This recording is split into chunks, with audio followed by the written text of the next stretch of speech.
Real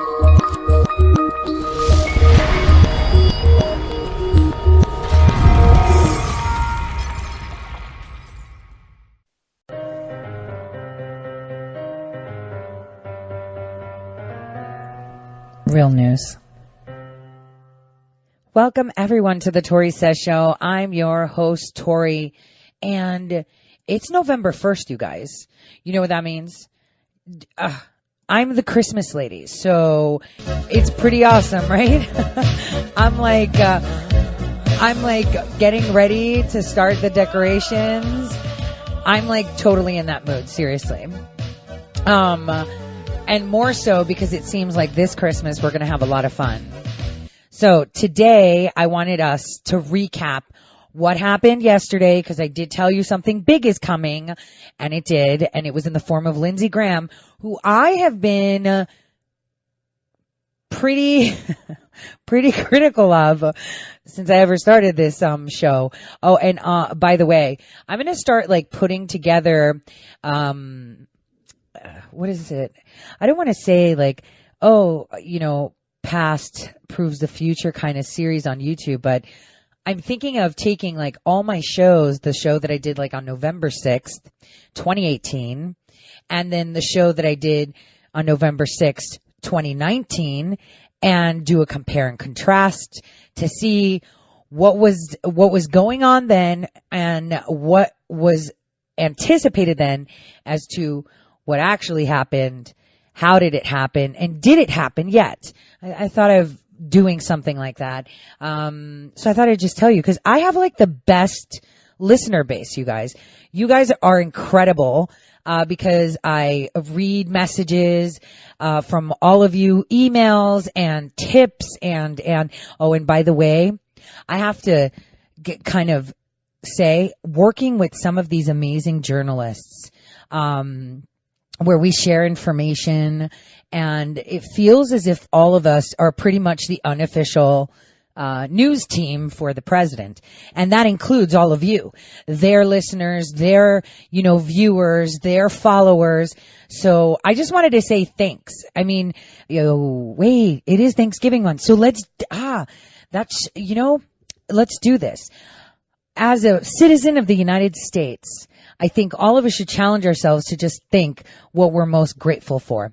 And since today, we're going to take a step back into the Tory time machine to New Year's Day, I think I'm grateful that we are the only nation that is closest to being a nation of free people than anything. Today, I can say I'm thankful for that. I am very thankful for that. And I hope all of us are. All of us that are listening right now should be very thankful for that. Now, let's see. So we got to cover, we have to cover Lindsey Graham, definitely. And we also have to cover just a little bit more in regards to what happened in Congress yesterday. This vote that was like, people were dressed up as like Halloween characters, going in there laughing, fist bumping, busy, smiling. And I'm thinking, wow, if I was in Congress, no matter how much I hated whoever was president that we're impeaching, right? And say they committed atrocious crimes too. Okay? Let's put it that way. Let's say that they committed atrocious crimes too. I would be so humbled that my vote would be recorded as historic, because you don't impeach a president every day. You don't move forward to impeach a president every day. So I would be humbled and completely, I think I would be numb, right? Because it's a big deal. Now imagine how they've trivialized that process by putting forward a vote for impeachment that was completely partisan, right? The only bipartisanship we saw was what? That Democrats said no, and they were smart because they were in red districts.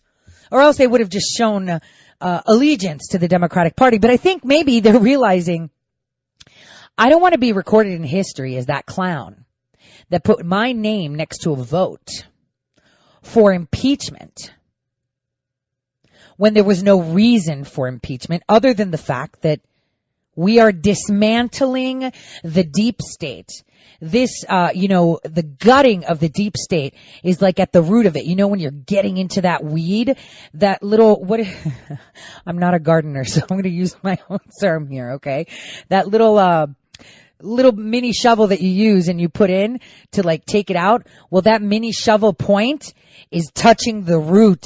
And that root has Obama in there, Hillary in there, but it also has them.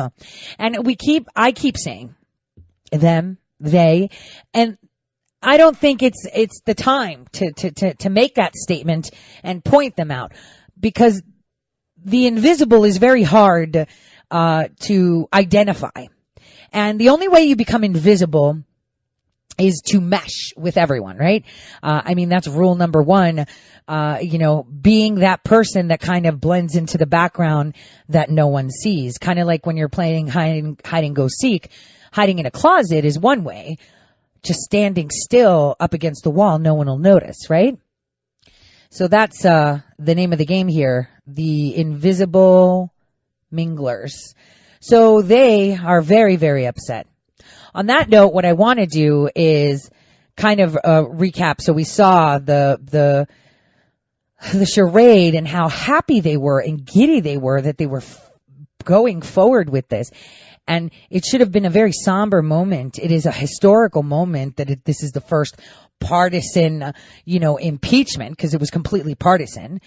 But also, how come they had no shame? Like 232 people that have been elected by their constituents and people in the United States. And, for some point, I'll argue that the majority of them got illegal immigrant votes, but, whatever, technicalities, right? Regardless, they're in office. They weren't even ashamed. This is a sham and they know it, but they weren't even ashamed because they're mindless. They're exactly what was said by Cuck Todd, because we're going to get into Cuck Todd now. Cuck Todd had said, well, he doesn't listen to anybody. He just does what he wants to. And O'Brien said, that's what the president's supposed to do. He's supposed to make the decision. We give advice. Well, this is exactly what those 232 people in Congress are. Mindless puppets. None of them sat to think, oh my gosh, my name is going down in history books. Katie Porter from California, it's Halloween. She turned up to cast her vote on impeachment in a Batman outfit, and she's not a looker. Okay? Like, she didn't even look good at all. But regardless, looking good or not, you don't trivialize something like this. You know when it's the only time you trivialize it? When you know it's BS. And it's just a tool, and it's not actually something formal. That's when you trivialize something. Now, I want you guys, I'm tweeting this out. I want you guys to give Kelly Armstrong a lot of love today. I want you guys to listen to.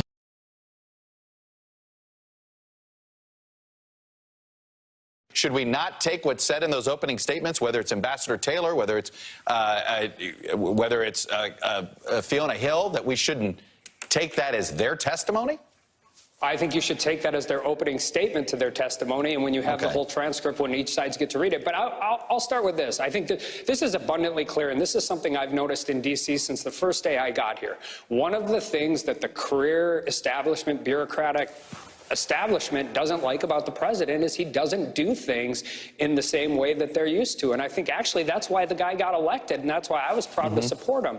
So saying that something wasn't done properly or through proper channels does not make it illegal, does not make it improper, and does not make it impeachable by any stretch of the imagination. Well, of course, there is an illegal standard to impeachment. As you know, it doesn't matter whether something legal or not. As we know, impeachment is a political. It's a political definition, right? We know, what's impeachable? It's like a ham sandwich. What can you indict? You can indict a ham sandwich. Doesn't mean you convict a ham sandwich. As somebody who's served on the House Judiciary Committee and the Oversight Committee, I can tell you with full support that this impeachment process is a purely political exercise. Is there anything you've heard that's been disturbing to you? I'm curious because, I've talked to plenty of Republicans who are in this sort of middle ground. They don't believe it's impeachable, but they do think the president did something here that he shouldn't have done. But there is no mechanism to sort of wrap his wrists because it's either all or nothing? Yeah, I think the answer to all of that is if whenever you put yourself in this situation as somebody else, particularly somebody with President Trump's personality and those types of things, would you have done some things maybe a little different? Sure. But that doesn't rise to the point of impeachment, particularly when you're dealing with the Democratic Party that started these the second day I got here and just moves from one issue to the other. I have seen nothing remotely close to something that rises to the conduct of impeachable. And if impeachment was actually, high crimes and misdemeanors, as somebody who's done this in a court of law, partisan impeachment inquiry. Take a listen. Should we not take what's said in those opening statements, whether it's Ambassador Taylor, whether it's Fiona Hill, that we shouldn't take that as their testimony? I think you should take that as their opening statement to their testimony, and when you have the whole transcript, when each sides get to read it. But I'll start with this. I think that this is abundantly clear, and this is something I've noticed in D.C. since the first day I got here. One of the things that the career establishment, bureaucratic establishment doesn't like about the president is he doesn't do things in the same way that they're used to. And I think actually that's why the guy got elected, and that's why I was proud to support him. So saying that something wasn't done properly or through proper channels does not make it illegal, does not make it improper, and does not make it impeachable by any stretch of the imagination. Well, of course, there is an illegal standard to impeachment. As you know, it doesn't matter whether something legal or not. As we know, impeachment is a political... It's a political definition, right? We know, what's impeachable? It's like a ham sandwich. What can you indict? You can indict a ham sandwich. Doesn't mean you convict a ham sandwich. As somebody who's served on the House Judiciary Committee and the Oversight Committee, I can tell you with full support that this impeachment process is a purely political exercise. Is there anything you've heard that's been disturbing to you? I'm curious because, I've talked to plenty of Republicans who are in this sort of middle ground. They don't believe it's impeachable, but they do think the president did something here that he shouldn't have done. But there is no mechanism to sort of wrap his wrists because it's either all or nothing. Yeah, I think the answer to all of that is whenever you put yourself in this situation as somebody else, particularly somebody with President Trump's personality and those types of things, would you have done some things maybe a little different? Sure. But that doesn't rise to the point of impeachment, particularly when you're dealing with the Democratic Party that started these the second day I got here and just moves from one issue to the other. I have seen nothing remotely close to something that rises to the conduct of impeachable. And if impeachment was actually, high crimes and misdemeanors, as somebody who's done this in a court of law my entire life, I would be happy to defend the president in any real courtroom. Yeah, that's it. That is our boy right there. We've got his eyes on everything, and that is incredible. Speaking of eyes on everything, months ago I had published that article about, Matt Whitaker having his eyes on everything, about Matt Whitaker being appointed under Sessions. And again, Millie Weaver, Millennial Millie, strikes again with an amazing little video. So now we're going to hop back into time to 2018 October 3rd, 2018, when he was appointed. But listen to how eloquently she put it together. I'm going to be sharing this video over the break. Take a listen. Don't put it past the establishment to take the opportune moment to stick a dagger in Trump's back. Not surprising, the mainstream media is siding with the Democrats' impeachment claims, helping them flank President Trump's administration's criminal investigation into the origin of the Russia collusion hoax. As all that heat is getting turned up on the Trump White House, Donald Trump's handpicked Attorney General Bill Barr is making good on Donald Trump's demands, several of which are illegal. The Democrats think they can somehow railroad the investigation by calling for Barr to recuse himself. Their concerns very specifically is on whether or not Barr had knowledge of promises made by Trump. They say, quote, if he fails either to recuse himself or to resign, Mr. Barr should be subject to appropriate congressional sanctions, including possible removal from office. Because this new Okay, so before we get into it, we talked about this, remember? How they're trying to say that Barr is doing President Trump's bidding and that he opened up all these Ukraine investigations because President Trump asked, did I just say asked? That is like a biggest pet peeve. Asked him to? Well, Millie Weaver was incredible the way she put this together. And I'm a huge He-Man fan, and they use He-Man clips. I wanted to be He-Man. Shiro was okay, his sister, but not so good. So take a listen to how perfectly she puts this together. The criminal probe follows the arc of Trump demanding investigations into his rivals, real and perceived. Apparently, a little fact slipped their scheme. Well, let's go back to the beginning document, which you're completely briefed on the special counsel's investigation. You're completely briefed on the special counsel's investigation. I've been fully briefed on the investigation. I've been fully briefed. You see, when former Attorney General Jeff Sessions recused himself from the Russia collusion investigation, Matt Whitaker, who was Sessions' chief of staff, was privy to the entire Mueller investigation from beginning to end without redaction. You know what's under the redactions, Mr. Whitaker? I do, sir. You do. The special counsel's investigation, which Whitaker oversees, either before or after he took over the top spot at DOJ. So we can see why the Dems were so pissed when Trump made Whitaker the acting attorney general rather than Rod Rosenstein prior to appointing Bill Barr. At the time, multiple sources told CNN that the president talked with Whitaker about becoming acting deputy attorney general after revelations that Rosenstein suggested officials wear a wire to record the president as a way to oust him from office. In court transcripts involving the investigation into the origins of the Russia collusion hoax dossier, it appears Durham has been conducting an investigation for over a year.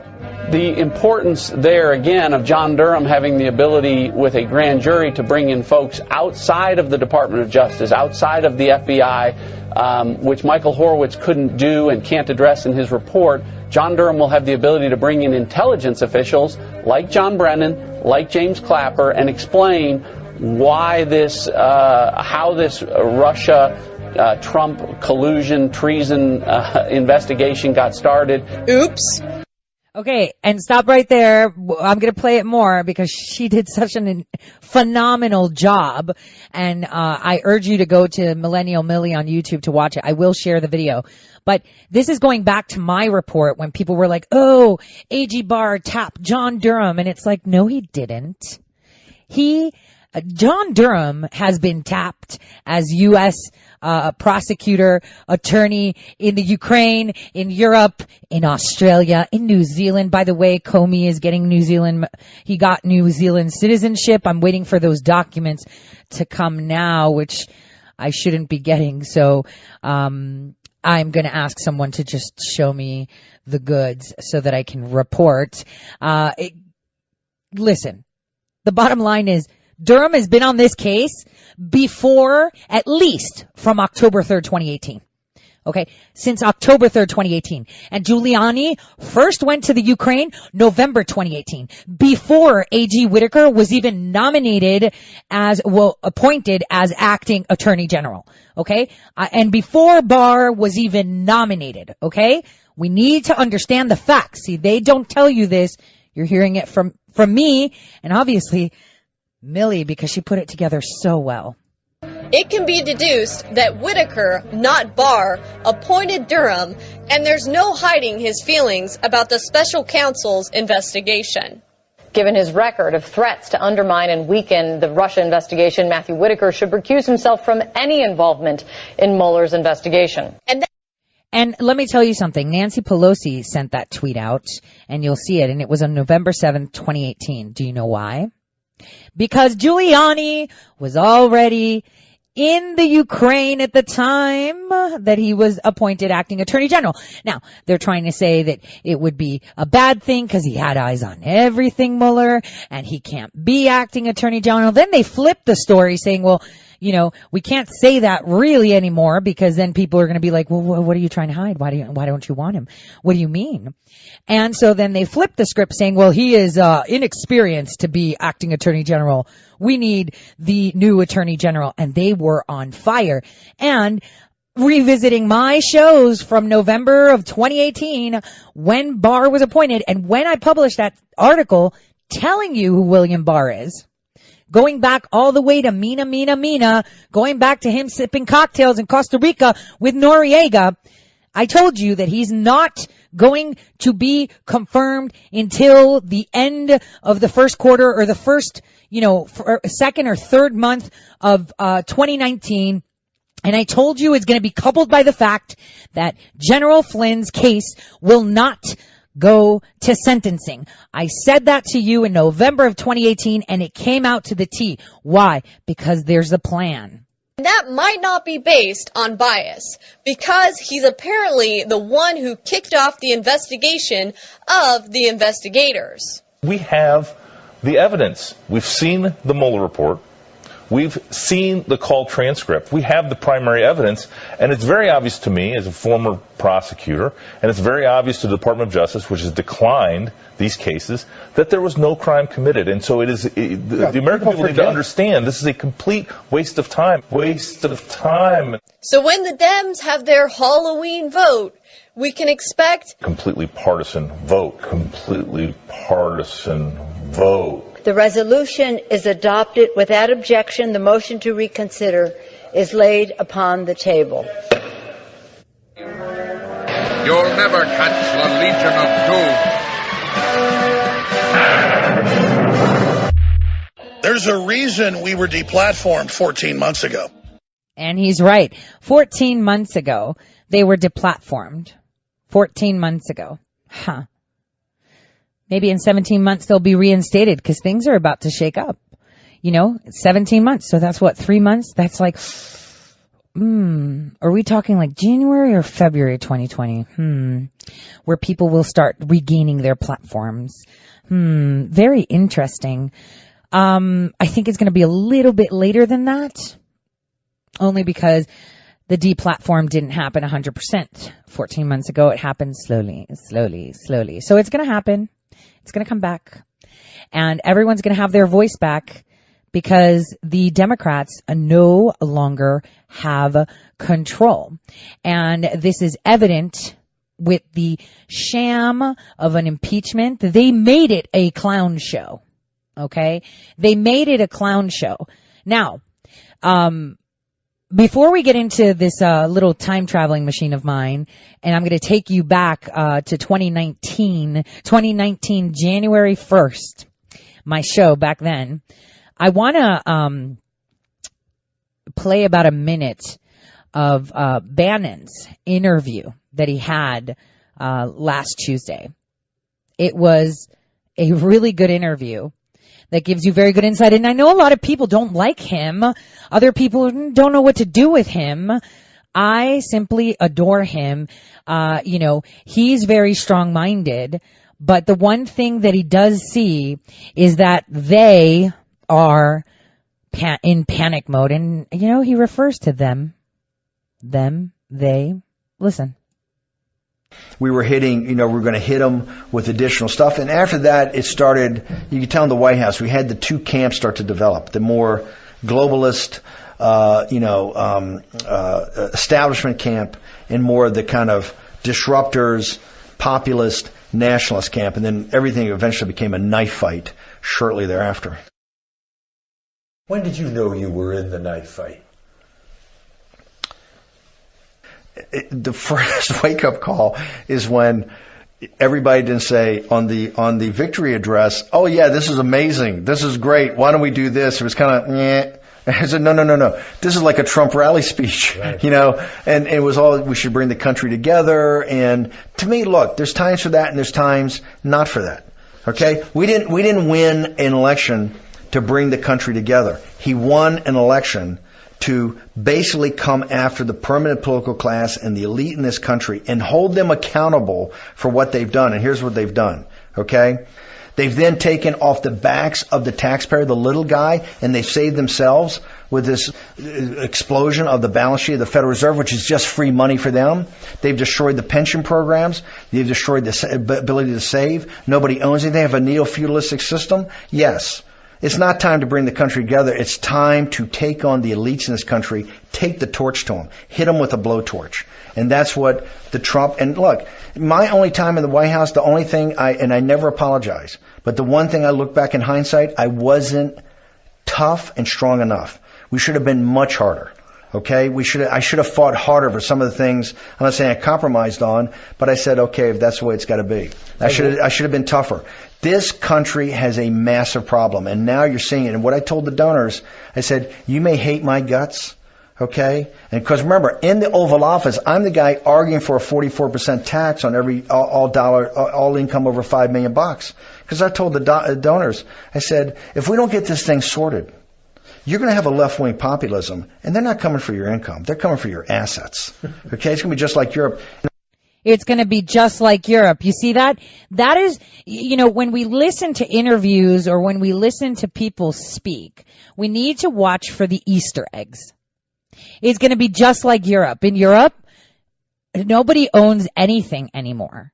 They've taken their assets. That's what they're going after. I think I told you that in ways like, just like the Ukraine. They're not going for their money. They can print money. They can make money up. They can, shift the way the interest rates are. But the bottom line is they own the Ukraine. They own their reserves that are still untapped within their borders. They own the gold in the vaults of their banks. They own every single house. I'll tell you what. In Greece, when the EU came in, they bought out all the banks. Now, according to Greek constitutional law, the bank, a foreign national bank, cannot own property in Greece. But here's the thing. The stupid people in Greece didn't challenge it before they changed the constitution. Some smart people, not meaning to pat themselves on their back, coached family members very well, and debts were relieved. So if you had a mortgage, it was erased because they can't own it. They are bullying people into owning their own, into taking their property, taking away their national treasures, taking away everything. This is what was to come. So all those big pockets out there still don't get it. Your Mark Cubans, your, Tim Cooks, your Jack Dorseys. They're going to own you. That's the next government under the guise of a corporate flag. Corporations, you've seen those movies of those, really bad, nefarious futures where it's a corporation that runs the government. It's almost as if they foresaw. And after the break, we're going to travel back in time a little bit as we continue with Bannon, who tells you what's really going on and why they are doing all this.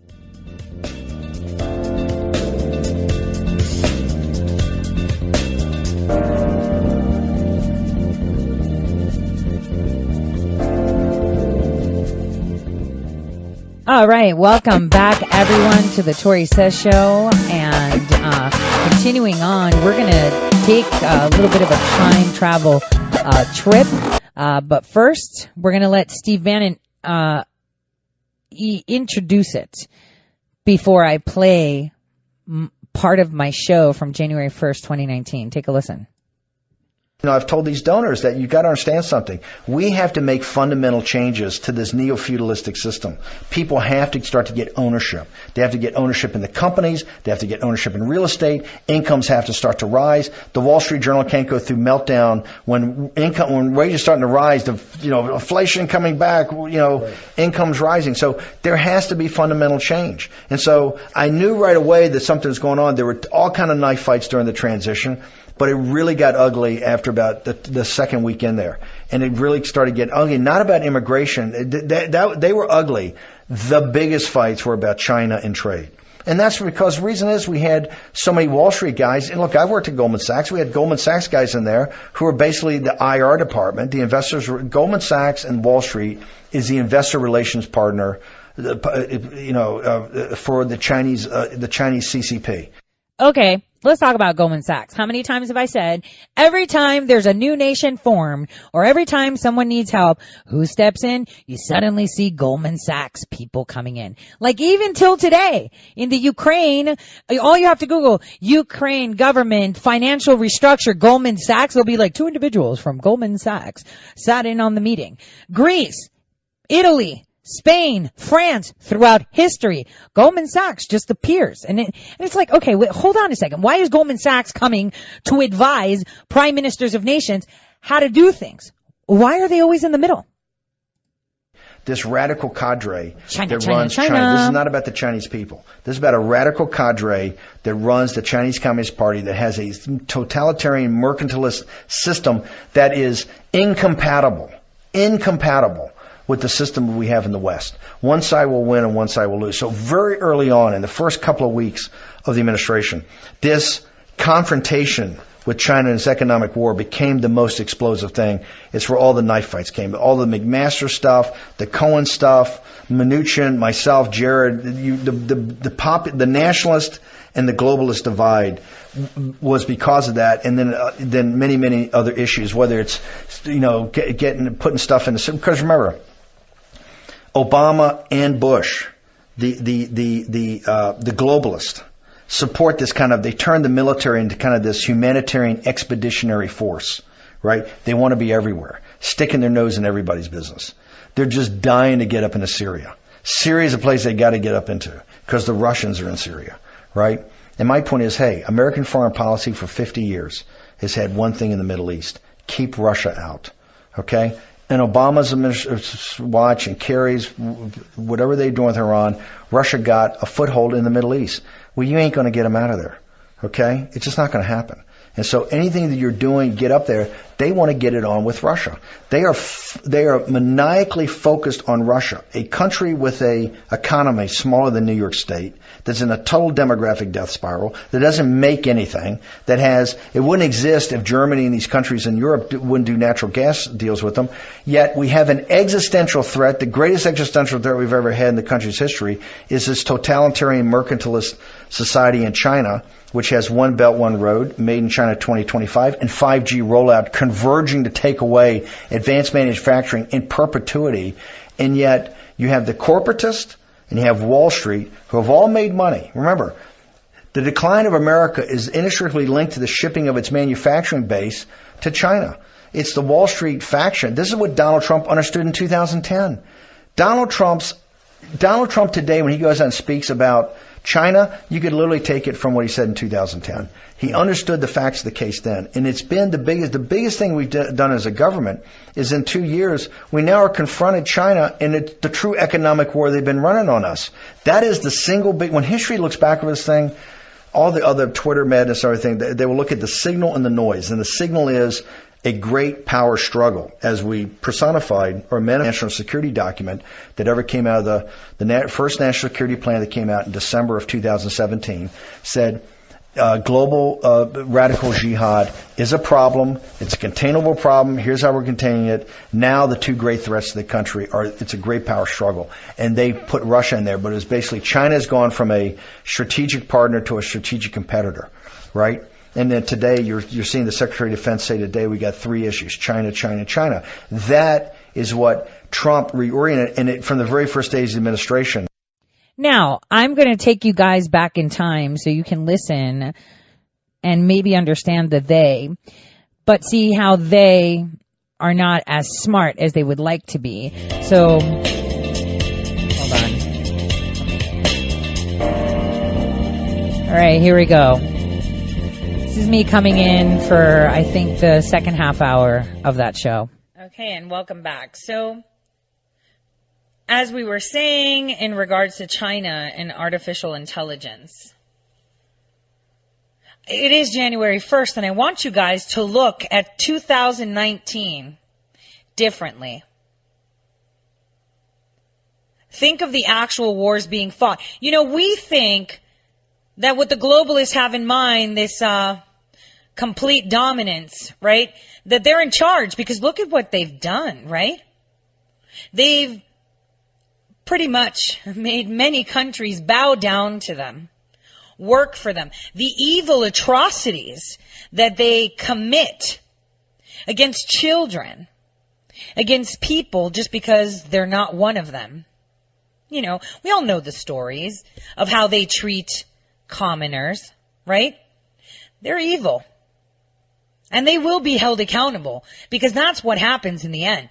But they've underestimated China. They said, well, we'll be at such a point that we can take them out when they become a threat, a real big threat. Because we're using them to execute our goals. This is what they're thinking. But that's not how it works. Think about it this way. Imagine you were brought into a coliseum to fight. And someone tells you to choose your opponent. And you see this guy who's, 25 years old, built like a juggernaut, wearing, this big, steel, super, just think Hulk, right? And then you see this average looking man, but he's been fighting in that ring and hasn't died for thousands of years. Which opponent will you pick? Because he looks smaller, you don't feel intimidated, but the fact that he's been in the same place, the fact that he's built a wall you can see from space, the fact that his borders haven't really shifted, that doesn't faze you? The new guy with the big muscles and the blood dripping and, all these spikes coming out of his head fears you? No. It's a guy that's been around for very, very long and been consistent with their progress and their domain. That is who you fear. And if we notice, the first thing our president did was go and approach this warrior that wishes for world dominance. They don't want to play. They don't want to be part and cooperate and work in harmony. No. They've never done that for thousands of years. And people say people change. Yeah, but not that much. Unless they're forced to. So our president has been, imagine just how many fronts he's fighting on right now. He's fighting on the local front for the abuse and the torment and the torture as citizens that we have sustained from these, these people that think that they're stronger and better than that guy who's been in the ring for 1,000 years and hasn't fallen. He went and made friends with old factions of their empire, right? South Korea, North Korea, Japan. Because the bottom line is, think about it. If we ever went to war, do you think that North Korea, South Korea, and Japan will choose the Western world as opposed to side with the Chinese? With the Chinese that they have thousands of years of history with, either that be good or bad? It's kind of like a street fight, right? You've grown up with a bunch of kids, friends, since you were like 0 years old. You guys grew up together, fought, stolen from each other, stole each other's girlfriends, boyfriends. You've got history there, good and bad. And then this new group comes in onto the block and picks a fight with one of them. A guy that you may not like. A guy that you may not see eye to eye, but you've got history together, right? There were times where you guys played with Legos, right? There were times where you rejoiced together in victories against other, bullies that came to your block, right? In 2019, what we all should be doing is taking a step back and looking at all these fronts, but looking at the biggest war that is available for us to see and how we can conceive it. Because one is the nefarious part of things. This plan to enslave every man, woman, and child on this planet. But that's child's play compared to what they've planned. And you know what? Here's the thing. We need to ensure that we eradicate these globalists from any positions of power across the board. Because maybe now they see the problem with China. Now that our president has made it very apparent. Artificial intelligence is very scary. We have a candidate that's running, that's promoting it. That's promoting automation, a guy named Yang, and I'll do a full segment on this guy. I'll even ask him to maybe come on my show at some point. Okay, I'm going to stop it right there. You guys can find it on iTunes. You can find it on SoundCloud. This is January 1st, 2019. And I was not off the mark at all, because the plan to have President Trump in office is a very long, slotted, methodically collected plan put together. And it's unfortunate that President Trump's camp can't really see that. People are discouraged. Oh, no one's perp walking. You know, I said this yesterday too. I was talking with Scott Adams, and I said, you know, and me and him are completely disagreeing on Anthony, Eric, Sierra Mella. Everybody calls him Eric. His name is Anthony. And I even saw that other people jumped on that bandwagon, and I'm thinking, listen, no, it's not. And I can play a clip that can tell you about the credibility of the whistleblower. A journalist actually interviewed Mark Lauder. I want you guys to listen to this interview quickly, and we'll jump back into China, because I want to show you guys how far ahead we are. And I want you guys to listen to what he didn't even acknowledge. Take a listen. This is from October 24th. He says, and I'm quoting here, Mark, where is the whistleblower, and why did he or she write such a fictitious and incorrect account of my phone call with the Ukrainian president? Why did the IG allow this to happen? Who is the so-called informant? Then in parentheses, he's got Schiff, ? Who was so inaccurate, a giant scam. One of the theories I'm hearing from people in the intel community is that Adam Schiff, quote unquote, could be this informant whistleblower because of over-collection of data. Is there any veracity to something like that? Well, I wouldn't say that Adam Schiff is the actual whistleblower, although we do have a lot of reporting, and Adam Schiff has admitted that his staff was in close concert with this so-called whistleblower. Okay, so first thing, he didn't even talk about over-collection of data. And this guy is a communications aficionado, right? Mark Lauder is the guy that knows how to respond. His face, when he heard the question posed, you can see he consciously froze his eyebrows and didn't even make mention of it, but says, I don't think it's him, it's his staff around him, you know, with this so-called listen. In fact, he hired a couple of people that may or may not have worked, according to some reporting, may have actually worked with the whistleblower under the previous administration. So there's a lot of concern right now about how much this person was coached and how much they were guided in terms of what they were to write. But at the end of the day... Okay, so the person was coached or guided to write. So who did he hire that worked with the whistleblower with the previous administration? When the whistleblower worked with the previous administration. So we need 8 years of someone who was an Obama confidant or supporter or worked in conjunction, I don't know, with like things like, I don't know, the Democratic Coalition, Pennsylvania, no, it's the Penn Quarterly Group. I'm just saying, listen. This is a person's second-hand, third-hand account of what other people said that they heard from other people on a call they weren't even on. So there's this one person that worked with Obama at some point that themselves heard from other people talking about this, okay? And Adam Schiff hired people connected to that person who heard, but who is the heard stuff?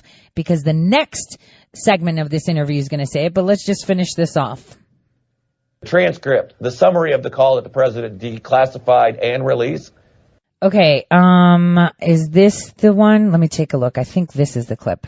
That's my question. You're talking about the President of the United States, duly elected. There's got to be some lever that the Senate, that somebody can pull I mean, look, there are certain whistleblower protections. I understand that, but this person doesn't necessarily fall underneath all those to have complete anonymity. When you're talking about the President of the United States, what kind of levers can be pulled to bring this person to the forefront? And let's get this out in the open and get some questions answered. Well, and I think that's part of what this process will include, whether it's in the House or or if it actually does go over to the Senate. I think that's one of the reasons why you see Adam Schiff hiding the whistleblower right now, not just because of whistleblower protections, but he knows this person, whether it's a man or a woman. This guy's credibility, whether it's a man or a woman, he corrects himself. Listen to that part again. Listen to it again. Right now, not just because of whistleblower protections, but he knows this person, whether it's a man or a woman, if their credibility can be questioned. He knows in Adam Schiff. Okay, so let's break this down. Credibility can be questioned. So credibility to be questioned is a big deal if the person who is giving the hearsay can be questioned, which is 100%. But where the hearsay is coming from is what they're talking about. Now, we already know it's a guy.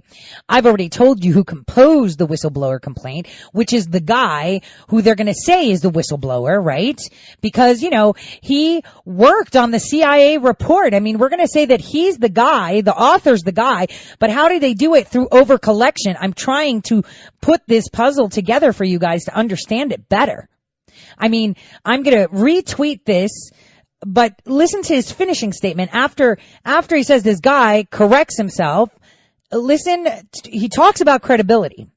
And so the credibility would rely on him either exposing the fact that he's involved in the overcollection, and there's no one better than Daniel J. Jones to have access and the ability to place taps.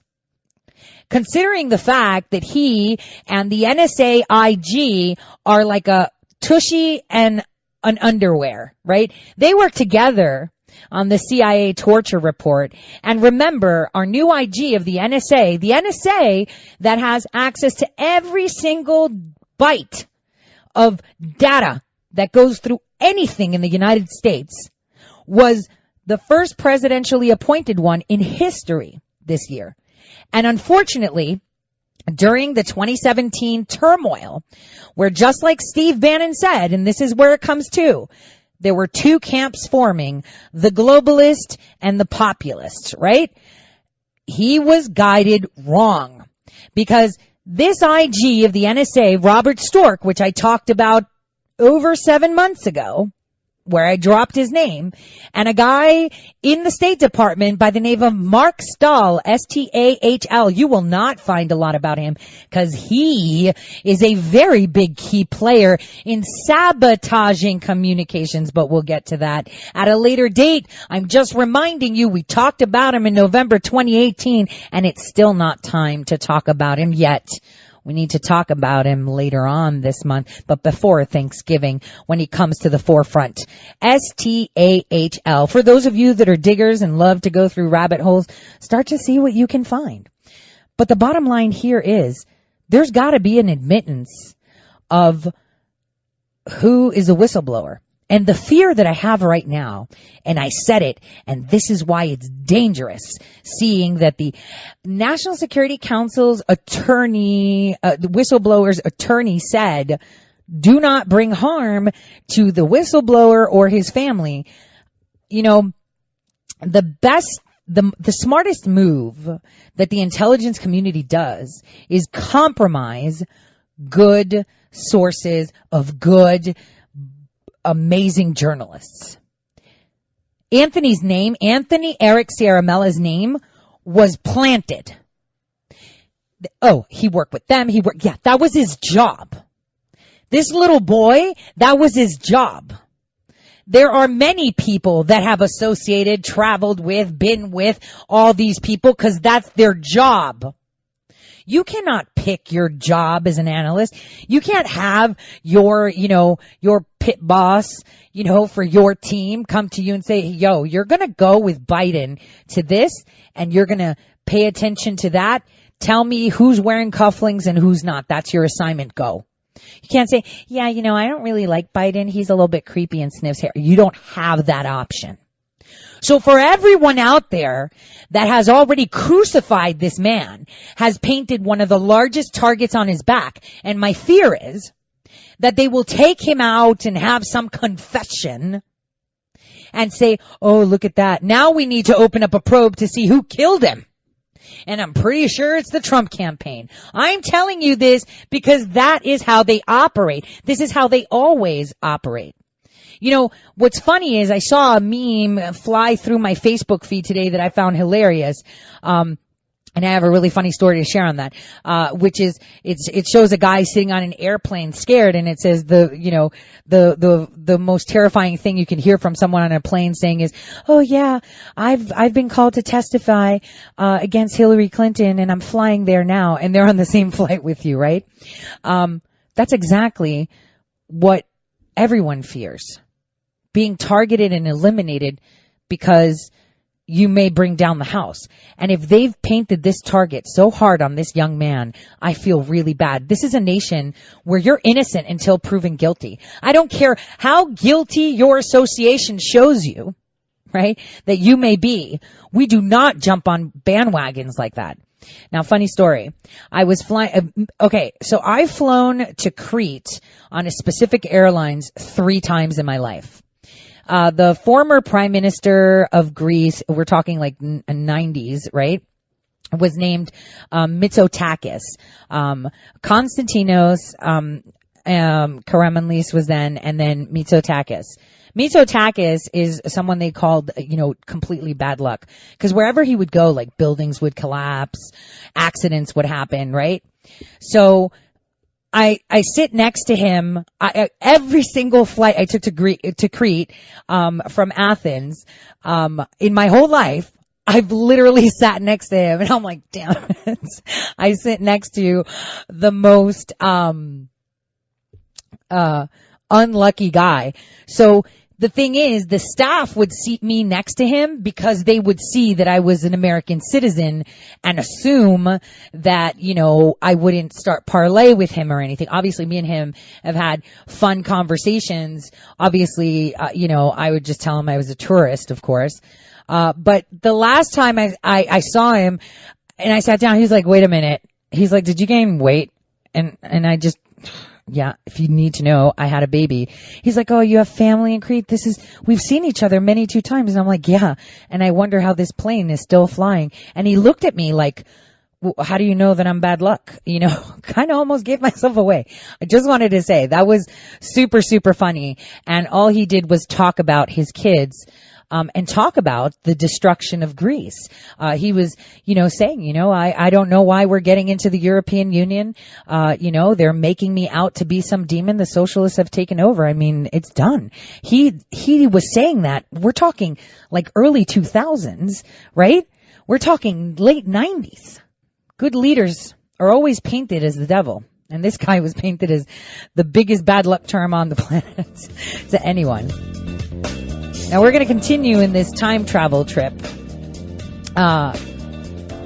which you're going to find pretty amazing and understand why they're pushing with this impeachment and why they want to keep China aligned. Remember, the bottom line is Schiff, all of them, are being funded by China. I'll see you all in just a bit.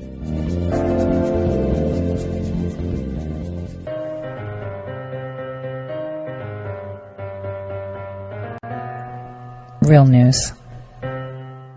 Okay, everyone. I'm just going to now tune in to Lindsey Graham live because we're going to touch base on him right now. With a new process, to me, that's no better at all. So I want people to understand the only reason I voted in the House yesterday is because what I was able to do with my Senate Republican colleagues. Now, where do we go from here? There's still not a formal impeachment inquiry. The president's not allowed to have counsel to attend to hearings on his behalf. How would you like to be accused of something you couldn't have a lawyer represent you? And the people who are sympathetic to the president's cause, sympathetic to his cause, can't call witnesses unless Schiff agrees. None of that existed in the Clinton case. So I think this is a duct tape political job. I think the political pressure was growing and they had to do something. And this hybrid system is not going to pass muster. I think with most Americans, when they understand how rigged it is, and I can just tell you right now, the substance is about a phone call that you can read for yourself. The colonel who testified, God bless him, he's a great American. I'll make my own mind up about the phone call. I don't care if you have 1 million people. listening on the phone call. I'll make my own mind up. I've made my mind up about the phone call. The president did nothing wrong. While we're doing this, I really don't know, because it's going nowhere in the Senate. Well, the Democrats talked about impeachment really last November when they knew that they took control of the House. Well, they got nothing from the Mueller investigation, and this is based on a July phone call. Yeah. So, but they were talking about impeachment in November, and what they're hoping to impeach him on is based on something that happened in July. Well, there's a couple things here. Number one, the process they're using to impeach the president is a threat to the presidency. If the House in the future can have closed doors proceedings and selectively leak information detrimental to future presidents, then that's the way to destroy the presidency without basic due process. So that really bothers me. Number two, after Mueller, I thought we would move on. I was hoping we would move on. And I got a lot of crap, for lack of a better word, about supporting the idea that Mueller should not be fired until his job is done. I know Bob Mueller. I've known him for years. I thought he would be fair. I think he was fair. And the bottom line is it seems to never end. This process in the House is not fair. It's being driven by people who are sore losers. It seems to me they're coming off as people who just can't accept that Trump won and will do everything they can to hurt him so he doesn't win again. Every day we talk about this, we're not talking about a $52 trillion Medicare for All plan. Every day we're talking about this, we're not talking about the agenda of the other side and the accomplishments of the president. I think this is motivated by Democrats to try to get an advantage in 2020. It's not based on any violation of law that I'm familiar with, and I hope it backfires on him. Again, I tried to give Mueller the space he needed to do his job. He did it. I thought this was over, Jane. It's never going to end. We're a year out from the election. My advice to my Democratic colleagues, beat Trump at the ballot box. Take your ideas and compare them to his. If you don't like the way he conducts himself, take it to the voters. Don't come up with some system that's basically un-American, devoid of due process, that puts the whole presidency at risk. This is such a sham proceeding and, quite frankly, dangerous. I want to bring up gun control. Yep. So Trump has now abandoned his proposed ideas to curb gun violence. Yep. After saying he would following recent mass shootings. I don't know if it's been abandoned, but I'd recommend to the president, as you try to defend yourself against this process, don't forget that you're still president, and I don't think you will. Baghdadi is dead. Clearly that. Okay, guys, so this interview is impromptu. He's at Pendleton. It's live on Facebook right now. This is where I was streaming it actually from my phone, because I couldn't quickly enough, put it, connected to the system with the radio station. I want you guys to know that I urge you to take a look at that video at some point. Lindsey Graham actually tweeted out the link to the Facebook Live from that local station, and all you have to do is look at his face. Lindsey Graham looks very different. He looks terrified. He knows that they are in big trouble. Lots of trouble. All of them. Including him. And him saying that he's stepping down and not running again is exactly what the President of the United States has been saying all along. Either they step down or we get them out. Remember? That is what he said. And that is important that we understand it. That we understand exactly what's going on here.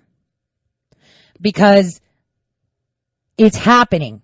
For all of you who think that there was no plan, you are clearly mistaken.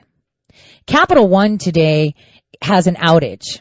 What if I told you that the money that this Navy contractor with the arms that Amy Klobuchar and Poland and Lindsay and these shipping companies, well, we're going to get to that. Because I think talking about it is a lot easier for me than writing about it because it's so intricate. And there's just so many pieces that I have linking together. It's kind of like a spider web, but it all comes down to just a handful of people. In my article that I published yesterday under the guise, was it yesterday or the day before yesterday, I'm telling you that they are now reaping whatever they sowed. And the harvest month is the month that all of them are starting to get their wings clipped. And this is how it's happening, by taking them down one by one.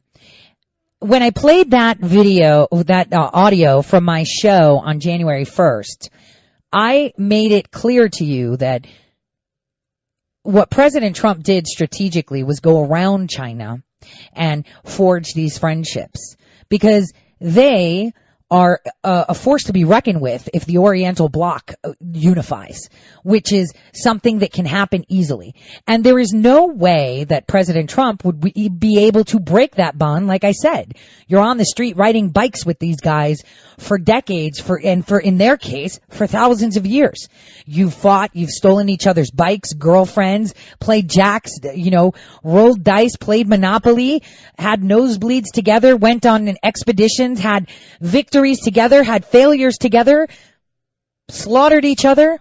But when the new guy comes around the block and picks a fight with one of them, even if that one of them was the biggest bully in your group of friends on your block, you're going to support the old-time friend.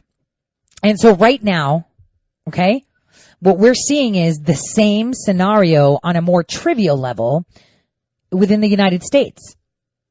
We have this cabal that works for them, right, within our nation, that work together to take away power from the people. And when it comes down to it, none of these cabalists are going to break rank because they're being blackmailed. A very good example of body language and fear is Owen. There was this discussion that they were having, celebrating the fact that, thank God for the deep state. I want you guys to listen to it, but I retweeted it last night. You'll see it. It was from Unicorn Rescue Service. You need to look at John Owen Brennan's face. Since I know him quite well, that is the face of panic. That is the face, he's made when he's been called out. I know that face very well. And that face is something that we all wear at some point when they catch us with our pants down, or when we're like, man, you shouldn't have said that because I'm in a lot of trouble. Kind of like the look that Blumenthal gave to Schiff when Schiff's like, yeah, we're going to try him for crimes. And Blumenthal was like, what are you saying, dude? So take a listen to what was said. Thank God for the deep state. I mean, I think, everyone here has seen this progression of diplomats and intelligence officers and White House people trooping up to Capitol Hill right now and saying, these are people who are doing their duty, who are responding to a higher call. Responding to a higher call. Listen to it. So when he said that, John Brennan adjusted his position, mustered a laugh, and sat back like, But listen to what he says. They're all marching to Capitol Hill for a higher call for them, of course.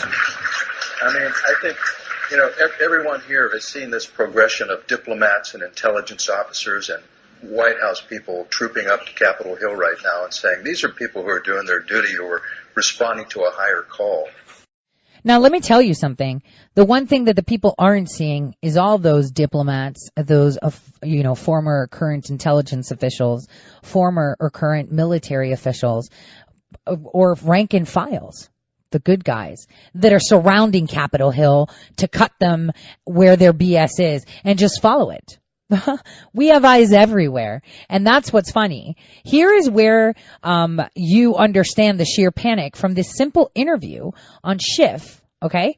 Schiff tweeted this out yesterday evening while I was at the gym. I saw this and I was like, boy, they are in pure panic mode. And he was talking about the rules for the inquiry. So he says, nearly 50 House Republicans can attend every deposition and interview. Republicans have had equal time to ask questions. Today's resolution uses the same rules as the Nixon and Clinton impeachments. The process attacks have failed because facts still matter. Well, facts do matter, and the process that you put through is not the same as the Nixon and Clinton impeachments because the Senate, the House Intel never had access to such things. But okay, they're all the same. See, this is how people don't know what to do. And I said this last year, and by compare and contrast, they are congesting the information highway with so much rubbish that you tune out. And this is why it's important that when you listen to voices, you don't listen to voices that jump on the bandwagon. You don't listen to voices that jump off the beat of the drum of the mainstream media or some great reporter. You listen to voices that tell you, listen, I'm going to tell you what I see. I'm going to tell you what the facts are. I don't care what everybody else is talking about. I'm telling you what's important. And what's important right now is that we're not paying attention to China, and they're doing that on purpose. Russia. Like Bannon said. Their economy is smaller than that of New York, but what he omitted to say is that they're in surplus. They have no debt. The fact that they're in the Middle East is not because Obama wasn't paying attention. In fact, well, kind of it is, because they got the foothold in the 70s when they built their naval base there. But everyone's aligning with Russia. Why? Because Russia wants a fair playing ground. And Russia is like, listen, China's a problem. I'm going to be counting. You know, Russia is probably the only nation on this planet that has reinforced their protections on intellectual property against the Chinese, yet we're sleeping here and giving them everything we have? Just listen to what Schiff has to say here. This is incredible. Republicans say the rules are unfair. Are they?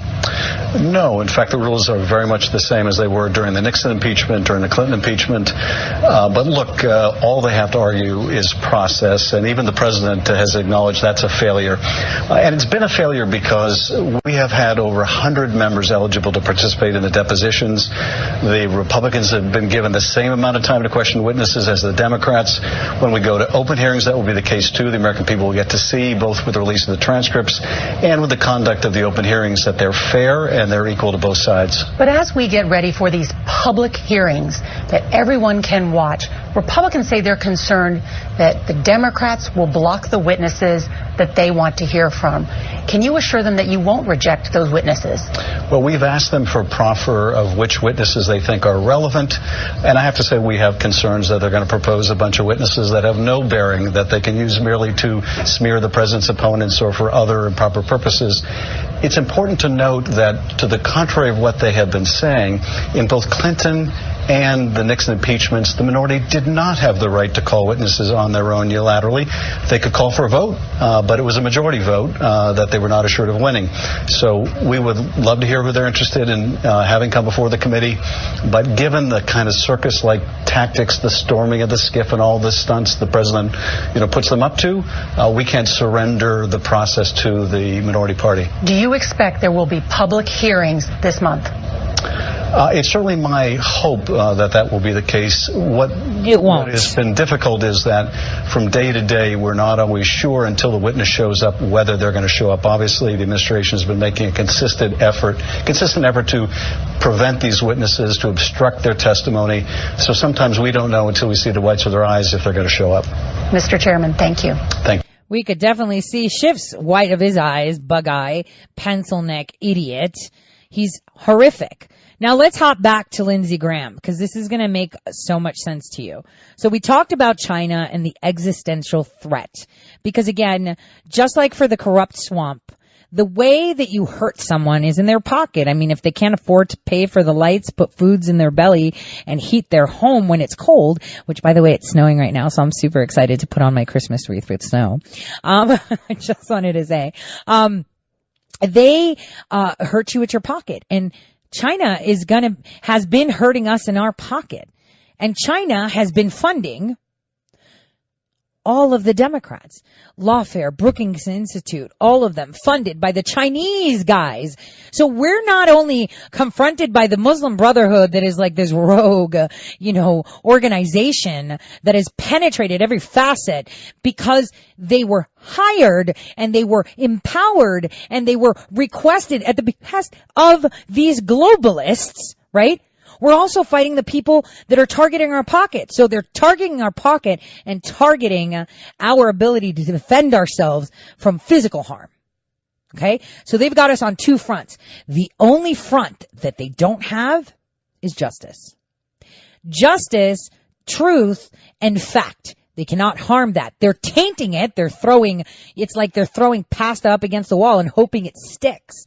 They're really, really pushing for it. But it's not really happening. And here is how it happens. So yesterday, I told you guys, during my show that big news is going to be coming out. Well, we had a statement come out right after my show by Kevin McCarthy. Take a listen. We just had a vote on the floor. In March of this year, Speaker Pelosi said this about impeachment.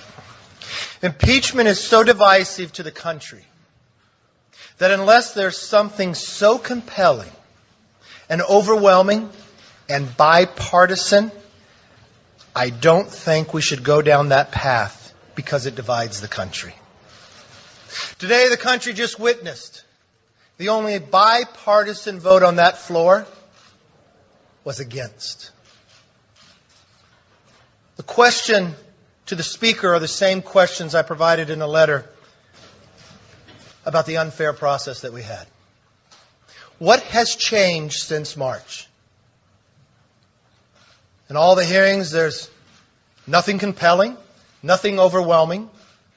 So the Speaker should follow her own words on what bipartisan vote on that floor and end the sham that has been putting this country through this nightmare. That's exactly what this vote shows today. I want to call up our whip, Steve Scalise. Right. So we're going through a nightmare, but more so, I guess I'm really embarrassed for us, okay, as a nation. They're embarrassing us. But now I'm going to take you back in time again to November 2018, when I started ripping on Lindsey Graham. And I did a whole show of it because everyone was like, super cheering for Lindsey Graham because Chuck Grassley stepped down to give Lindsey Graham free rein to go after Hillary and Comey, right? And at the Senate Judiciary Committee, he was a chairman, and he will step down from that role because he was going to be the new chairman of the Finance Committee. So here's where I'm telling you how we're winning, you guys, because I get emails from so many of you like, oh my gosh, no one's perping. Oh my gosh, look at that. It was another CIA agent that did it, and this guy named Eric and blah, blah. Listen, if you look at what has happened, you get it. What have I told you? China is an existential threat to what? Our pockets, right? That is how they crippled us, and now we've taken that power back. So how do we find out how they entered our pockets? By finding out what pockets they line. What pockets do they line? Who gets funded by Qatar and the Muslim Brotherhood and Turkey? Who gets funded by the Chinese lawfare? Hey, Brookings Institute, hey. Twitter decided to cut a huge funding source, which is political advertising. Who's making up for those millions of dollars in ads? Qatar. How do you find this? From the Finance Committee. How do you find out how the Democrats fund themselves and how they've been abusing Amalgamated Bank? From the Finance Committee. And who went there? Chuck Grassley, who gave his seat to Lindsey Graham. Why? Because the only way you can get rid of the swamp is to let the swamp pull their own pants down.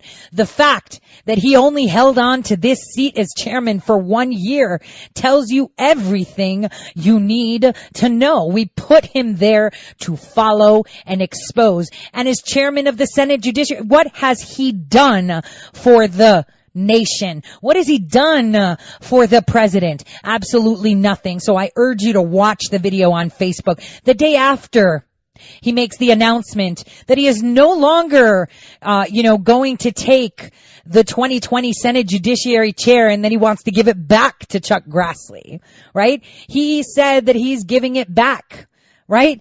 And everyone's remembering how Lindsey Graham was like ripping into Peter Strzok, ripping into the Kavanaugh. Whoa, look at this sword. Yeah, everybody just bite because I'm one of you. No, you're not. You made tons of money in the Ukraine, tons of money in Syria. No committee hearings at all under 1 year. Nothing about Spygate, about Biden, about Papadopoulos. Nothing.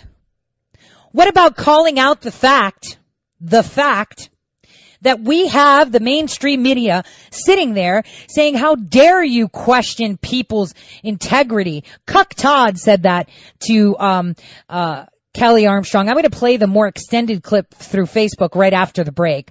But he said that, and I'm thinking, dude, we had all of these committee hearings with these people from the FBI that testified, right? Not opening statements, but testified that they did everything by the book. And now we find out they altered 302, something I already told you about from like November of 2018. Because it's already there. You're just not looking in the right place because they congest the information highway. So it is important for us to be critical. Now, he's stepping down, and he's not even going to take and run, I think, for 2020 at all. He tried to destroy our nation. He helped in destroying by playing flippy-floppy, kind of like Tulsi Gabbard. Yeah, you know what? Boy, let's go for impeachment. Come on, man. Come on. This is where you need to pay attention. Consistency.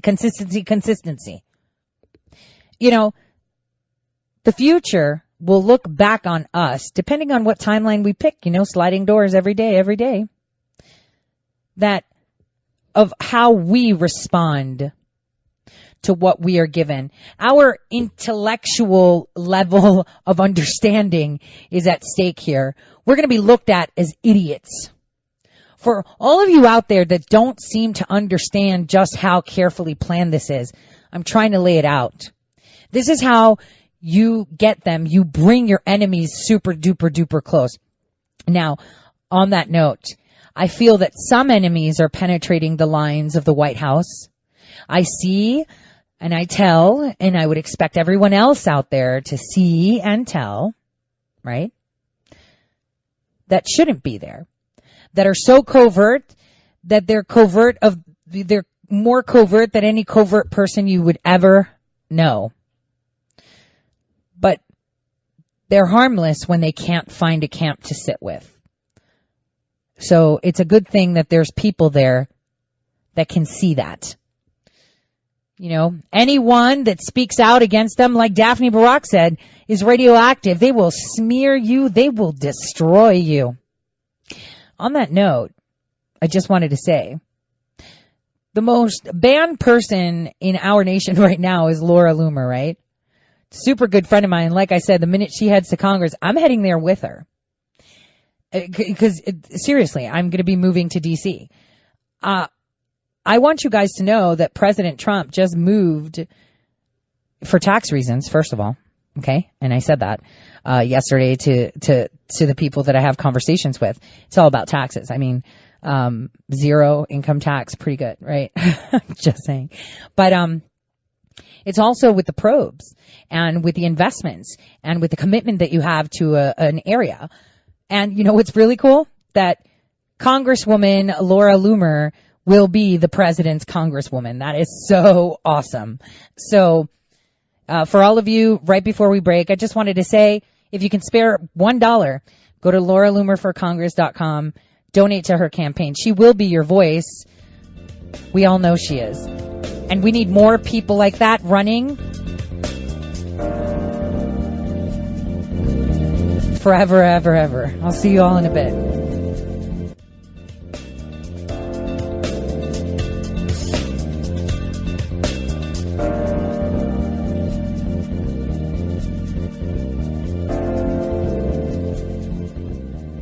All right. Welcome back, everyone, to the Tori Says Show. And we're going to continue on you understanding how things are panning out. But I wanted to replay that tweet that I sent out for Kelly Armstrong, who's really, eyes and ears for us during this impeachment process, too. So, even though he's not your congressman, you know that you can always reach out to him as someone that is part of the Oversight Committee. So I want you to listen to the more extended interview, the full interview with Cuck Todd. Take a listen. It's really good because the clip didn't do much justice. I hate Facebook. It takes forever sometimes to just sync it up. So I'm doing this. It should have synced up already, but. Congressman Armstrong, thanks for coming on. Thanks for having me. Well, let me start with the same question I started with Mr. Meeks. Mr. Morrison, what kind of witness was he as far as you were concerned?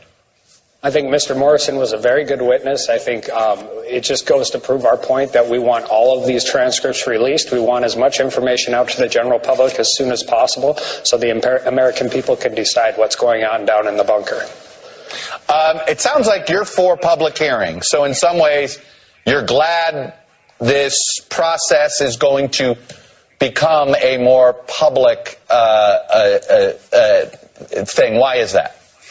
As somebody who sits on both the Judiciary Committee and has dealt with this impeachment farce since the first day I got into Congress and has sat through almost all of the oversight depots, I've not heard a single thing down there that shouldn't be public. I'm still concerned about how it's going to work.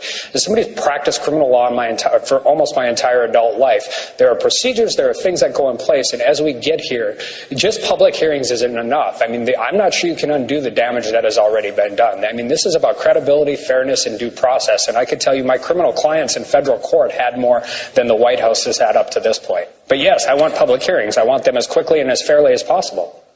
What are the witnesses? One of the things that the new law is going to allow is for, if the president wants to call witnesses, he can. What witnesses do you think he should call, or what witnesses would you like to see called that haven't been? Well, I would like to see Mr. Morrison's testimony as public as possible, but those are decisions for the White House to make. I always err on the side of transparency. The one difference, we continue to equate these things to criminal cases, but you have to remember at the end of any kind of criminal investigation, one, nothing leaks during the middle of it. For as many criticisms as I have of the Mueller report, there weren't leaks that were going out every 30 seconds to drive a narrative. But the problem when you leak specific things is that facts are stubborn things, and as the whole picture comes into play, particularly when you're dealing with the game of telephone evidence, you're starting working towards that. So I'm just going to err on the side of my constituents and anybody in the country seeing all of it. We've seen these opening statements, and I'll be honest with you, I've been trying to be careful of just going by facts we've learned from opening statements, and I've tried to ignore these sources say this was also said. Okay, wait a minute. He said facts we learned in the opening statement. In opening statements, there are no facts. Adam Schiff's opening statement is highly recommended to be revisited when you hear Cuck Todd saying that an opening statement has facts. An opening statement is nothing but a narrative and an introduction to what their belief is. It's not a fact. Facts come out when you put the witness on the stand. Facts come out when you cross-examine them. Facts come out when you actually answer questions. An opening statement, kind of like Adam Schiff's phone call opening statement, are all fictional and all perspective and all opinion that may derive from some truth. So Cuck Todd making that statement indicates that they're trying to tell people that an opening statement is a fact. And here's where Kelly Armstrong comes in and says, okay, Cuck, let me tell you. Inside. But just based on the opening statement, since that is something most of us have been able to read, it is more transparent than anything else about this process. Have you been concerned about the number of instances where it's clear the process wasn't followed here when it came to aid with Ukraine? Well, am I concerned about it? First of all, I want to start with opening statements aren't even testimony. They're not part of the cross-examination. They're not part of that process. So I get testimony and evidence are two different things to begin with, particularly when they're released without any cross-examination. Also, I would argue that most of these opening statements are, I mean, it's not even hearsay because that would be equating this to some kind of official court proceeding, but it's the game of telephone. It's third hand, it's fourth hand, it's fifth hand information. And without having the ability to read those whole transcripts, it's really hard to talk about that, especially when you're somebody who's in the room, because I think those opening statements do not paint an accurate picture of what is being said. Well, okay, but they certainly are standing by it. They're saying it under oath. I mean, yeah, we saw Peter Strzok say things under oath. Lisa Page, Loretta Lynch, Brennan Clapper. Can we start naming people? Because, you know, these channels have people that have been fired from federal agencies. We have people that have been caught lying.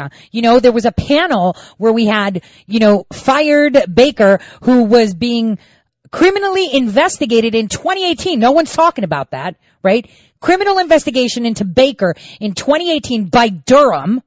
We have that as a fact, part of his testimony that his lawyer said that, you know, sits there and comments. We have McCabe who, you got rid of me because, withdrew that, he's under criminal investigation.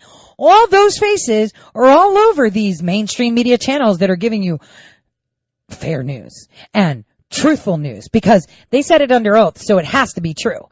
The thing is, all of these guys said absolutely nothing that is true, and so their testimony means nothing that they stand by it, because we can't even honor the oath that we take when we're testifying. It seems like lying to Congress is okay as long as you're not, I don't know, a conservative, I don't know, someone that wants to take down the globalists, because in a court of law, they'd be locked up, and, you know, they all are in due time. I do view, I mean, should we not take what's said in those opening statements, whether it's Ambassador Taylor, whether it's Fiona Hill, that we shouldn't take that as their testimony?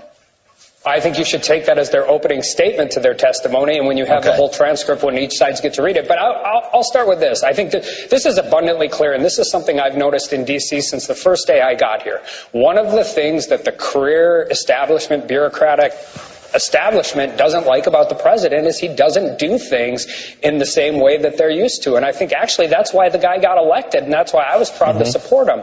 So saying that something wasn't done properly or through proper channels does not make it illegal, does not make it improper, and does not make it impeachable by any stretch of the imagination. Well, of course, there isn't a legal standard to impeachment. As you know, it doesn't matter whether something's legal or not. As we know, impeachment is a political... It's a political definition, right? We know, I mean, what's impeachable? It's like a ham sandwich. What can you indict? You can indict a ham sandwich. Doesn't mean you can indict a ham sandwich. Okay. Guys, that clip is going to be the most important clip coming forward in the next couple of weeks. Because these clowns are going to get the grand jury documentation that corrupt judge said, yeah, you know, all those failed attempts to indict a ham sandwich by Mueller with all that information, you need to release it to us, give it to us. Because we want to make it public. So remember that. Cuck Todd said, hey, you can indict a ham sandwich. So there you go. This is all we need to keep playing on repeat. You can indict a ham sandwich. You can indict a ham sandwich. Because I'll tell you kind of like a scoop. There's going to be a case that's going to come forward that was in the grand jury through Mueller, which is going to say some really crazy things. Crazy things like so-and-so said that President Trump met with XYZ, and so-and-so said that President Trump said this to XYZ, and XYZ said that to them, and so-and-so said that this country and our country should be unified as one. And so this was presented as evidence to the grand jury, and the grand jury said, all right, can you show us the evidence for that? Yeah, I don't have that. Why? Well, that person's no longer alive, so all we have is, yeah, okay. So is there anyone else to corroborate this, like time, place, location? No, there isn't. Okay, then you're not getting an indictment. Gosh darn it. Because their backup plan was Mueller's deleting all these things. He's stretching it out as long as he can so he can be a roadblock for this presidency while we frustrate the president to attempt to remove you so we can get him at obstruction of justice. In the meantime, Mueller already knew there was no Russia collusion, so they added on the whole obstruction of justice, which failed, and that was at the tail end because there was no Russia collusion. They were like, damn it, what do we do? Ooh, let's do obstruction of justice. Didn't he say that he wanted Mueller removed? Let's work on that. And then that failed, and Barr came in and said, all right, man, let me take a look. Let me see what's going on here. Dude, Robert, what is wrong with you? I mean, you're corrupt and whatever, but this is just way too far. What happened? You know, probably the conversation. So remember, there's so much. You can indict a ham sandwich. And here's Kelly Armstrong's response to that. As somebody who's served on the House Judiciary Committee and the Oversight Committee, I can tell you with full support that this impeachment process is a purely political exercise. Is there anything you've heard that's been disturbing to you? I'm curious because, I've talked to plenty of Republicans who are in this sort of middle ground. They don't believe it's impeachable, but they do think the president did something here that he shouldn't have done. But there is no mechanism to sort of wrap his wrists because it's either all or nothing. Yeah, I think the answer to all of that is whenever you put yourself in this situation as somebody else, particularly somebody with President Trump's personality and those types of things, would you have done some things maybe a little different? Sure. But that doesn't rise to the point of impeachment, particularly when you're dealing with the Democratic Party that started these the second day I got here and just moves from one issue to the other. I've seen nothing remotely close to something that rises to the conduct of impeachable. And if impeachment was actually, high crimes and misdemeanors, as somebody who's done this in a court of law my entire life, I would be happy to defend the president in any real courtroom. All right. The most important thing is prove a point to me. Are the Washington Nationals the only thing that unites Congress these days? It's Washington Nationals are the only team you're allowed to have it be your second favorite team because they're everybody's favorite team until their other team came. But it was a great game last night. It was fantastic. All right. Well, it's sort of the point I've been trying to prove. It's like it's the one thing keeping this town from totally cracking up. Anyway. Right, Cuck Todd. See what he said? This town is cracking up. You want me to tell you how it's cracking up? Let me tell you how we're getting all these D.C. rats coming in. I'm going to tell you how. We have to pay attention to former state legislators in D.C. They're penetrating the Democrat Party. This is a very big deal. Okay? No one is paying attention. We had 3 of them move over into, the D.C., House. A former candidate for seat in the Maryland House of Delegates just joined Representative Nanette Barragan's staff. She is a congresswoman from California as a senior legislative assistant this month. The biggest key position one would say for someone in Congress is the chief of staff because they pick people, right? But your actual weapon is the person that seems to do a whole lot of just digging. And that's the legislative director who appoints legislative assistants and lawyers to dig into legislation. They're like, wait a minute, this looks like a loophole. Give me the report on that. Do that. Those are the people, right, that point out where we're having problems. Now, I want to tell you, this guy, Matt Dernoga, who moved from Maryland District 21, he worked on, he worked on the side of not taking any money from fossil fuel, industry, and he pledged that. He signed a pledge. So he's on the environmental task force. Now, I've seen this huge move, you guys, to the California congressperson's, desks to get a lot of these environmentalists, and it's segregated to what is on the, and what they call a conspiracy theory on the new California, old California map. So the old California is literally getting, all of these people that are promoting environmentalist actions. They are all flocking to those Congress people. So the question is, what is their strategy? Are they going to split California between 2020? Is this another distraction?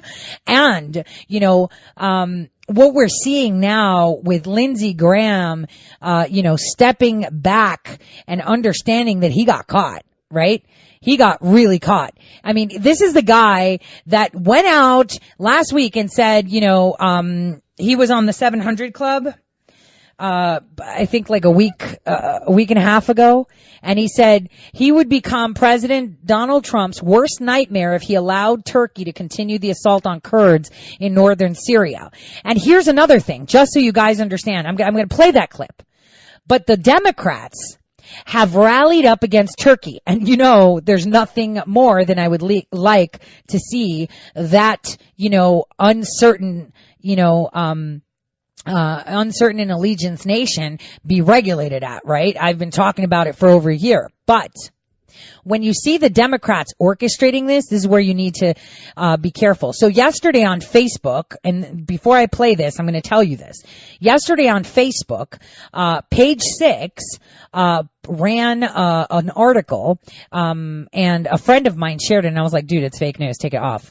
That Kim Kardashian pushed to get the Armenian genocide recognized. Remember when we were talking about Turkey and I said, oh, isn't it crazy how Kim Kardashian is suddenly, at the site of the Armenian genocide? You guys remember when I said it? Remember? And I told you how she was I was like, that's so convenient that on that day she's there laying down flowers while this is going on. So it's BS, because the people that put forward to get this bill passed were nothing but Adam Schiff and Nadler. And that was done to be used as a weapon. And every single idiot that voted yes did their bidding. You know what they could have done? Just not show up. Let it hang. Don't vote. Table it. But everyone helped Adam Schiff and Nadler get their weapon shined. I am all for recognizing the genocide, and I acknowledge it, and I've been saying it because they've been committing genocide for forever and a day. I mean, they clearly said we're going to slaughter all of them. That is what genocide is. That is what, it states in our conventions, our international conventions of war, what genocide is. But the thing is, they weaponized it because President Trump found a good balance to regulate this ticking time bomb called Turkey. They've put their chips in too many baskets, and all the baskets want to bite them in the butt. And again, we're not going to be the ones that are going to solve it. It's going to be Russia. Okay, it's going to be Russia. So the question is, why can't people see this? I mean, why would any bill that Schiff or Nadler put up, I'd be like, yeah, so let's table that for after 2020. We've been tabling everything and its mother. Let's table that till after 2020. See, people aren't paying attention, and they like that. Because, I hate to say it, but we're one of the stupidest, nations. Why? Because we get dumbed down by congested information. We are stupid because we can't see. And then we go mouthing off on things like, oh, that's the whistleblower. Oh, that's it. No, one source told you that. One source planted, and that source is a great and credible source, but it was planted. Oh, Kim Kardashian advocated. No, she didn't. Nadler and Schiff put it up. You think Kim Kardashian went to see Adam Schiff? If she did, and I got more questions on that Jesus is King thing. I'm just saying, we always have to be objective when we look at things. And the objectivity that we should have now is they are pulling out anything they can to damage our foreign policy. This is treason. This is sedition. They're organizing for a rebellion. That's another law they're breaking. This is what you need to pay attention to. They have committed treason. And everyone is kind of like totally blasé, talking about whatever the mainstream media is. It feels like our media, the media of the people, is trying to counter whatever the mainstream media says. No, ignore them. You remember how our parents used to say, just ignore the bully, they'll go away. It doesn't always work, right? But in this case, it would. Because if your media isn't even talking about anything they're talking about, right? If the voice of the people is talking about what they find important, I find this, let's talk about healthcare. I find arms deals, let's talk about that. I find this, let's talk about that. And we're not talking about what they're talking about, then they've lost. Because what they try to do is make us insanely respond to whatever they're saying. That's the thing. They want to live rent-free in your head and enrage us and say, "Rah! Oh my God, I can't believe they said that." Yeah, I'm one of them. Guys, when I finish my workout, all I do is watch CNN videos and I'm like, getting a hydro massage and I'm tensing myself up. I should stop doing that. But I'm just saying, they want to live rent free in our heads. They're trying to troll our minds so we can't think anymore. Listen to what Lindsey Graham said just a couple weeks ago. And you heard earlier what he said just today. With you as Congress senators, great to see you. Thank you for being with us. Thank you. Hey, listen, I understand Erdogan won't meet with Mike Pence. Is that true? I don't know, but Erdogan's not your friend. Pat, you've done a great job. To your viewers, if we are not praying for the Kurds, we should all be ashamed of ourselves. It was the Kurds who worked with the American military to destroy ISIS. If we abandon the Kurds, it will be dishonorable. It will be a disaster. So Erdogan invaded Turkey. He has, Syria. He has created a vacuum for ISIS to come back. The Kurds cannot fight Turkey and control the 10,000 ISIS prisoners. I am looking to President Trump to change this. I will do anything I can to help him, but I will also become President Trump's worst nightmare. I will not sit alone on the sidelines and watch a good ally of the Kurds be slaughtered by Turkey and watch Iran move into Syria and become another nightmare for Israel. This is a defining moment for President Trump. He needs to up his game. A nightmare for Israel. Okay. So if you guys heard my interview with Bill Gnosty, something that a lot of people don't know is that Israel isn't recognized by a lot of countries as a nation, right? Turkey was the first Muslim majority to recognize Israel. So stop. Turkey's not going to bother Israel right now. Stop. Because they're friends right now, right? Now, here's where Lindsey Graham's upset, and I'm going to break it down to you. The way that they make money is by selling guns, right? China does that too. Cheap parts. Let's push it out. I mean, how do you place an order for all these parts, Amy Klobuchar, for the Ukrainians and churn them out, and sign for a $10 million contract and not have the parts? You guys, how do you do that? By using China. And I'm going to tell you how they use China because there was a very significant arrest that happened just a little while ago that no one's talking about. And that is of our own military. Oh, how dare you question someone in uniform? How dare you, right?